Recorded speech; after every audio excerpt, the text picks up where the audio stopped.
수리 논술 때문에 고민 많으시죠? 오늘 제가 합격으로 가는 가장 확실한 길, 그 핵심 전략을 명쾌하게 알려드리겠습니다. 아마 수리 논술을 처음 준비할 때 다들 비슷할 거예요. 뭘 먼저 해야 할지, 내가 지금 잘하고 있는 건지, 정말 막막하죠? 근데 괜찮습니다. 이런 막막함은요, 명확한 진단과 제대로 된 전략만 있으면 충분히 이겨낼 수 있어요.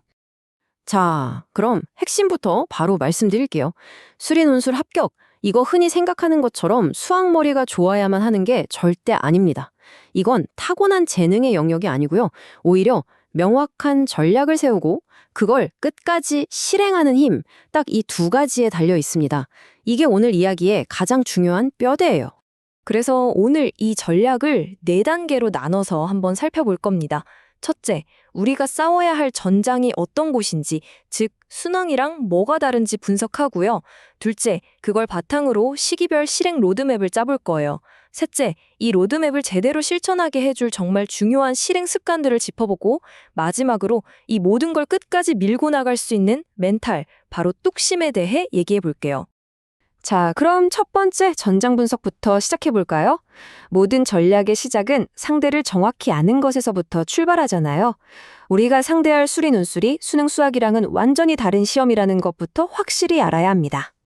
이 표를 한번 보세요. 차이가 확 보이죠? 수능 수학은 뭐예요? 정해진 시간 안에 정답을 빠르고 정확하게 찾아내는, 어떻게 보면 스피드게임에 가깝죠. 근데 수리 논술은 완전히 달라요. 문항수는 적지만 깊이가 있고, 특히 제일 중요한 거 바로 채점 방식입니다. 수능은 답만 맞으면 장땡이지만 논술은 풀이 과정이 없으면 정답을 써도 그냥 0점이에요, 0점. 이건 뭐냐면 게임의 규칙 자체가 다르다는 거예요. 그래서 완전히 새로운 접근법이 필요하다는 거죠. 오케이, 그럼 상대가 누군지 알았으니까 이제 어떻게 공격할지 계획을 세워야겠죠? 두 번째 파트, 바로 단계별 실행 로드맵입니다. 언제 무엇을 해야 할지 명확한 타임라인이 있어야 흔들리지 않고 갈 수 있습니다.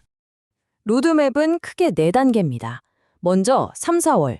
이때는 개념 구축기예요. 처음부터 막 어려운 기출문제 풀면서 좌절할 필요 전혀 없어요. 논술에서 쓰는 언어, 논리적인 서술 방식에 익숙해지는 시기입니다. 그리고 5월부터 8월까지가 본격적인 실전 훈련기. 이때부터 내가 가고 싶은 대학의 기출문제를 집중적으로 파는 거죠. 9, 10월이 되면 원서 접수도 끝났을 테니 딱 내가 지원한 대학들 스타일에 맞춰서 파이널 준비를 하는 겁니다. 마지막으로 수능 끝나고 남는 시간, 이때 최종 점검하면서 막판 스퍼트를 올리는 거예요. 여기서 진짜 중요한 게 뭐냐면 초반에는 자신감을 쌓는 게 목표라는 거예요. 어려운 문제 풀다가 난 안 되나 봐 이렇게 포기하는 게 최악이거든요. 쉬운 문제라도 내가 아는 개념을 논리적으로 쭉 써보는 성공 경험. 이게 나중에 어려운 문제에 도전할 수 있는 힘을 줍니다. 이게 정말 중요해요. 자, 세 번째 파트입니다. 계획은 멋지게 세웠는데 실천이 안 되면 아무 소용 없잖아요. 여기서 합격생과 불합격생이 갈리는 결정적인 포인트, 바로 실행 습관에 대해 얘기해 볼게요. 이 습관들은요, 단순히 이렇게 풀어라가 아니에요. 생각의 패러다임을 바꾸는 훈련입니다. 답 맞히기에서 과정 증명하기로요. 첫째, 암산 절대 금지. 머릿속으로만 생각하면 채점관은 알 수가 없어요.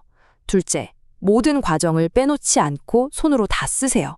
논술 공부는 머리로 하는 게 아니라 손으로 하는 겁니다. 셋째, 내 생각을 글로 명확하게 표현하는 연습을 계속해야 하고요. 넷째, 어렵다고 좌절하지 마세요. 이 어려움 자체가 과정의 일부예요. 마지막으로 내가 푼 모든 답안지, 노트 차곡차곡 모아두세요. 나중에 최고의 복습 자료가 될 겁니다. 이 말을 그냥 가슴에 새기세요. 채점되는 건 최종 답이 아니라 논리적으로 작성된 과정입니다. 여러분의 답안지는 그냥 문제풀이가 아니라 채점관을 설득하는 한편의 완결된 논증이라고 생각해야 해요. 50%. 이 숫자가 뭘 의미할까요? 여러분의 공부 효율을 2배로 만들 수도 혹은 절반으로 깎아먹을 수도 있는 아주 중요한 숫자입니다. 바로 전문가 피드백의 가치입니다. 혼자 공부하면요, 내가 뭘 잘못하고 있는지, 내 논리의 구멍이 어딘지 절대 알 수 없어요. 객관적인 눈, 특히 전문가의 첨삭을 받아봐야 여기서 점수가 깎이는구나. 이렇게 써야 하는구나를 알게 되는 거죠. 이건 선택이 아니라 필수예요, 필수. 자, 이제 마지막 파트입니다. 지금까지 말한 모든 전략과 실행, 이걸 끝까지 해낼 수 있게 만드는 에너지원, 바로 우리의 멘탈, 뚝심에 대한 이야기입니다. 이 그래프 좀 보세요. 되게 흥미롭죠? 주요 대학 합격선이 보통 60점대에서 결정되거든요. 근데 시험 보고 나온 학생들 체감 점수는 50점도 안 될 때가 많아요. 이게 뭘 말해주는 걸까요? 시험 보고 나서 나 망했다라고 느끼는 거, 그거 지극히 정상이라는 겁니다. 그리고 그 느낌이 실제 합격 여부와는 별 상관없을 수도 있다는 거죠.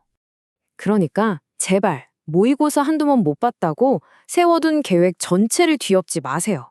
모의고사 성적이 논술 합격을 보장해주지 않습니다. 오히려 불확실한 수능에 대비하는 가장 확실한 보험이 바로 이 수리논술이거든요. 우리가 세운 전략을 믿고 뚝심 있게 밀고 나가는 게 가장 현명한 겁니다. 결론입니다. 이 길고 힘든 레이스를 관통하는 단 하나의 키워드가 있다면 그건 바로 뚝심입니다. 문제가 어렵다고 포기하지 않고 세운 계획을 의심하지 않고 그냥 묵묵히 내 길을 가는 힘, 바로 그 힘이 합격을 만듭니다.